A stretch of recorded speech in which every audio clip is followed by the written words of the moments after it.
Hello. So I'd like to make a video about resignation and try to reconnect a little bit to what it is. So Jeremy, he explains this term resignation that's never been really acknowledged before. So basically, what he's explaining is that we have loving instincts. So we used to all live connected together, like feel real, deep, and intense love and bonds between each other, everyone in our group and in our society, and we would just selflessly care for others and do everything, and especially for kids, we just grow in this world where we take care of others and of children in particular. And so this feeling of love is very intense and it's rooted within us. And with the human condition emerging, as we started thinking, we had to separate ourselves from our instincts, whatever they were. And so this conflict emerged.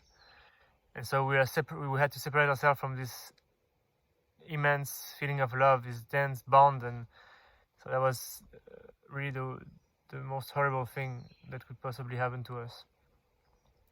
And so now we're so ashamed of our state, of our human condition, that we don't want to recognize this. We don't want to recognize that we have this loving need and this loving origin where we used to all live together as one and just be connected.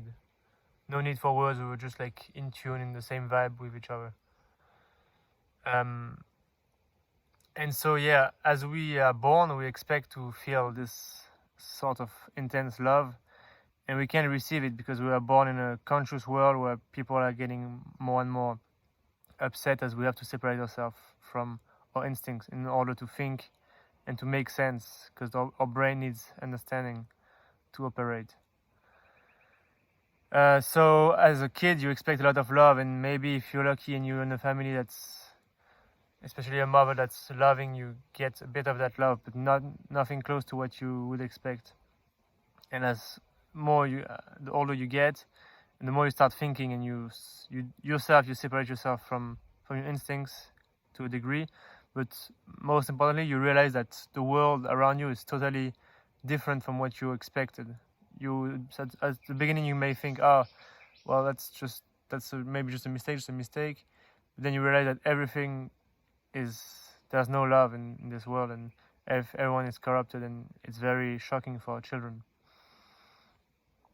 And so this increases until we became teenager, and when we were a teenager, around 12-year-old, usually before you're pretty extrovert and you start to be angry at the world, and then at some point you realize, well, it doesn't make any difference to be angry. You have to figure out, you have to think and understand what the hell is going on. And so that's when you become a teenager, when you become you calm down, you become an introvert, and you try to understand what is going on in the world and why is everything so wrong, and why you feel so inadequate and you can't understand adults. So yeah, between 12-year-old and you usually wrestle around this until 14 or 15 years old, and then you're just overwhelmed by all the negative emotion and depression that you're in. And that's the big resignation, what Jeremy talks about, is when it is so overwhelming, and you reach a point where you just want to kill yourself. And you're like, okay, I have the choice now. Either I kill myself because this is unbearable, or there's another option. There's a path that every adult, all the adults that haven't killed themselves, they are the ones, they have done resignation. So what is resignation? Is when you totally block yourself from your instincts, from the memory of a loving existence, and you just become preoccupied on gaining some kind of win, some kind of reinforcement of being, look, I'm gonna compete, I'm gonna make a lot of money, I'm gonna be famous, whatever. And so resignation, you really decide, I have to stop thinking about the imperfection of the world. I'm being so depressed that I've gone to the end of my line. I'm just gonna kill myself if I keep on going. So I have to do this. And I remember myself, for example, I can't remember exactly when it was, but I remember being in this state. I was in my room, I guess, and I just felt like all the alarms were off. Like there was like sirens. I was like in sort of I felt like I was trapped in a sort of cave or something. There were red lights turning, and I just know there was one option. There was like this sort of manhole in the ground, and I had to open this door, and this was the only option, like just to kill my soul, to kill any memory of a loving existence. And I knew there was no way back. And so I just want to read this resignation poem that you can find in essay 30. And really, when you've got the hands on the door of resignation, when you're like, okay, this is what you're gonna do, you're absolutely aware of what you're gonna do. You're absolutely aware of what you're gonna leave behind and what you're gonna become.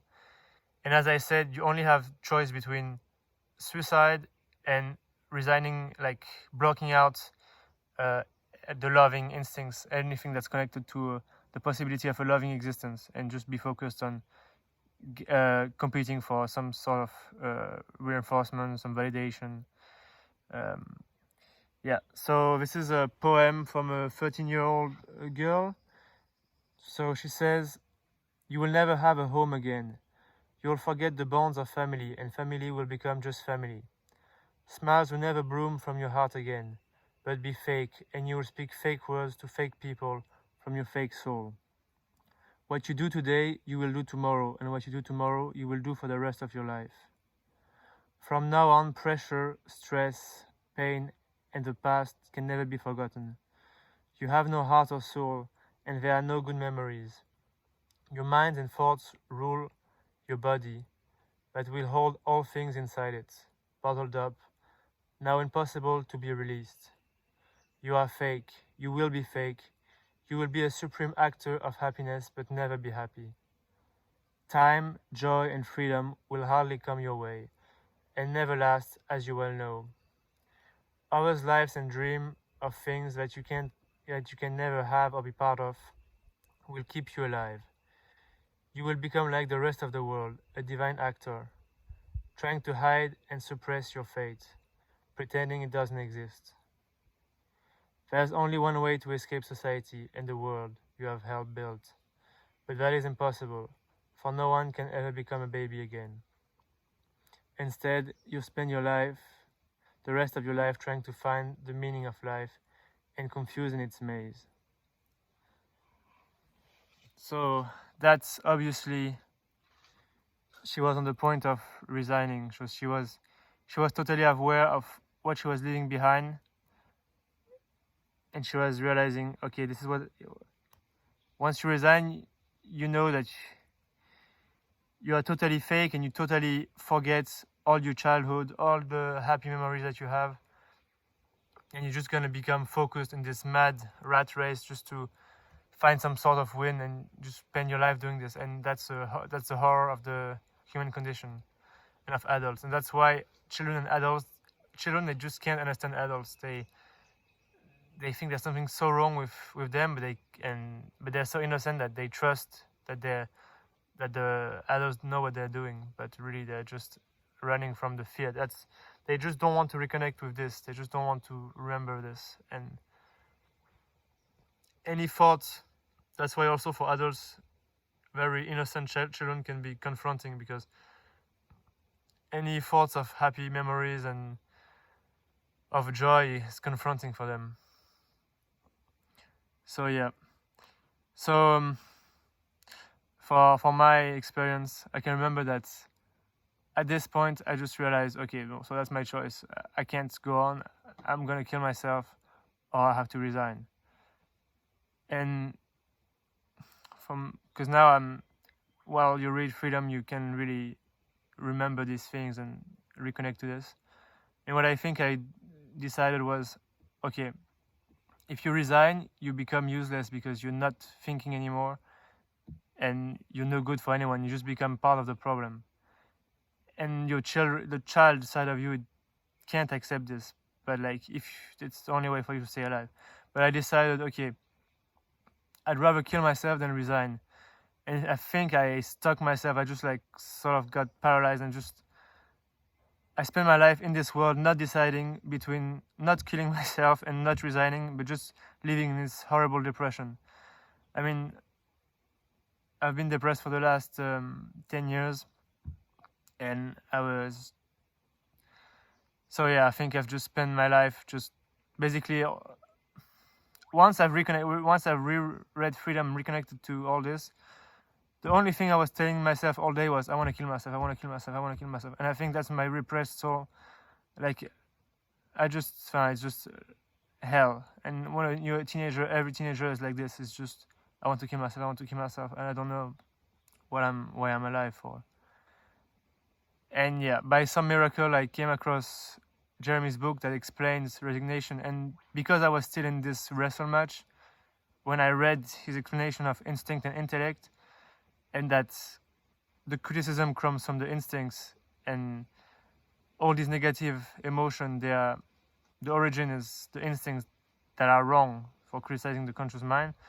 I could put all this negative emotion I could address the enemy, if you want. I could address my depression. And really the hope with Jeremy's explanation, as teenagers, they cannot, and before, as your children, you can understand that you don't deserve this criticism, that the conscious mind is thinking, and that's what he's supposed to do. That's our purpose, and we know it's inside. But if you can't explain and defend yourself, you're just helpless, and you're just paralyzed and crippled with fear, and it's just unbearable. So yeah, when I reconnected to freedom, I just started coming out of this paralysis a little bit, and I refaced resignation again. That's why I remember it well now, because I faced resignation a second time, and I could just remember at the time I was living in a hostel, and it was just too hard for me to bear. And at night, I couldn't. I was going to resign. I was just going. I felt like my brain was gonna fry up or something. And thank God I was living in a hostel with like 6 people in my room, and because I knew I was just gonna make some weird noises, like, I don't know, like just, when you block out that part of you, and it's just, and yeah, somehow, so I managed to get myself out of this fucking paralysis where I was just on the door of resignation, and from there on, just make sense of what he's explaining, and calm my soul down and calm my mind. That was a really long process, and very, very tricky at the beginning. It felt like I was in a situation where all my bones were broken, and I just couldn't move, and I just had to wait for healing, just for understanding to do its job, and just don't move, and don't panic, and just trust in it slowly, and just make sense of everything. And so yeah, reading Freedom, your mind in Freedom, Jeremy, he just explains everything our mind has doubts about, and so slowly just calms your mind down, and then your mind is not blocking your soul so much, and your soul can come out of its bubble where it's just hidden, is just blocked off by the mind. So yeah, it's a real shit show. And yeah, so all is not the reason to talk about resignation is just because that's how we connect to the inner fear. That's how we remember how hard the criticism from our instincts is, and how hard the human condition, and what we're afraid of. What we're basically afraid of is this horrible feeling of feeling so worthless that you just want to kill yourself, and you've got no choice but to resign, to block out completely those instincts. And it's really hard to remember these instincts and our life before resignation as children. Well, yeah. Anyways, I hope this might help. Just to reconnect to this feeling of resignation, and from them on understand that the human condition is solved. We can explain why we feel so horrible, why life under the dullness of the human condition has been so horrible, and that we don't need to do this anymore, and that children won't have to resign anymore. They won't have to feel ashamed and crippled by instincts that are criticizing them. They can understand that they don't deserve any criticism. So yeah, Hopefully that might help. Yeah, good luck.